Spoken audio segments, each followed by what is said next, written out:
नमस्कार, मी प्रज्ञा आणि तुम्ही पाहताय न्यूज अनकटच्या सकारात्मक बातम्या, जिथे प्रत्येक बातमीत आहे आशेचा किरण। नंदुरबार जिल्ह्यातील अक्कलकुवा आणि अक्राणी तालुक्यात नर्मदा सरोवर प्रकल्पातील 161 प्रकल्पग्रस्तांच्या पुनर्वसनाचा मार्ग अखेर मोकळा झालाय। राज्य सरकारने घेतलेल्या एका उच्चस्तरीय बैठकीत या सर्व अडथळ्यांवर तोडगा काढत शेतजमिनी खरेदी प्रक्रियेतील अडचणी दूर करत 2017 पासून रखडलेला हा विषय मार्गी लावल्याची माहिती राज्याचे मदत व पुनर्वसन मंत्री मकरंद पाटील यांनी दिली आहे। येत्या 365 दिवसात महाराष्ट्राची कला, नाट्य संस्कृती, लोककला, लोकसंगीत, महान विभूतींना अभिवादन असे 1200 कार्यक्रम आयोजित करण्याचा निर्णय सांस्कृतिक कार्य विभागाने घेतला असल्याची माहिती राज्याचे सांस्कृतिक कार्य मंत्री आशिष शेलार यांनी दिली आहे। यापुढे दरवर्षी छत्रपती संभाजी महाराजांना अभिवादन करण्यासाठी जयतु शंभू हा भव्य कार्यक्रम सांस्कृतिक कार्य विभागाकडून आयोजित केला जाईल अशी माहिती शेलार यांनी दिली आहे।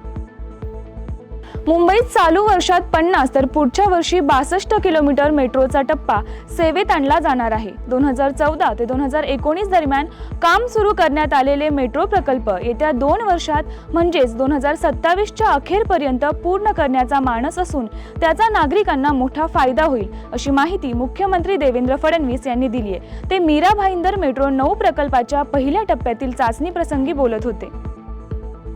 छत्रपती संभाजीनगरच्या पिंपळखुटा येथील प्रयोगशाळेतील शेतकऱ्यानं जपानमधील अत्यंत महागड्या आणि दुर्मिळ समजल्या जाणाऱ्या मियाझाकी आंब्याची यशस्वी लागवड करून दाखवली आहे। कल्याण दाभाडे असं या शेतकऱ्याचं नाव असून त्यांनी योग्य व्यवस्थापनातून या आंब्याची उत्कृष्ट गुणवत्ता साधली आहे। मियाझाकी आंब्याची चव आणि रंग इतर आंब्यांपेक्षा विशेष असते।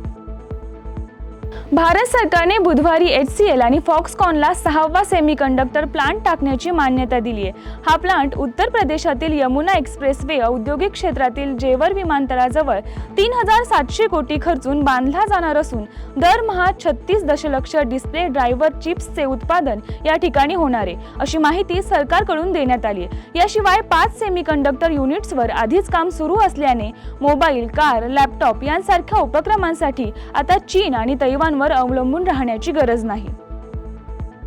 भारतीय लष्कराने स्टार भालाफेकपटू नीरज चोप्राला प्रादेशिक सैन्यात लेफ्टनंट कर्नलची मानद पदवी बहाल केली आहे। नीरजला खेळातील त्याच्या अपवादात्मक योगदानासाठी आणि राष्ट्राप्रती असलेल्या त्याच्या वचनबद्धतेसाठी हा सन्मान देण्यात आलाय।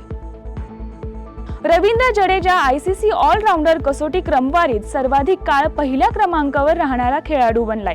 त्याने 1151 दिवस आणि 38 महिने कसोटी क्रिकेटमधील अष्टपैलू खेळाडूंच्या क्रमवारीत अव्वल राहण्याची कामगिरी केली आहे। जडेजाने जॅक कॅलिस, कपिल देव, इम्रान खान यांसारख्या खेळाडूंना मागे टाकत हा मान मिळवलाय।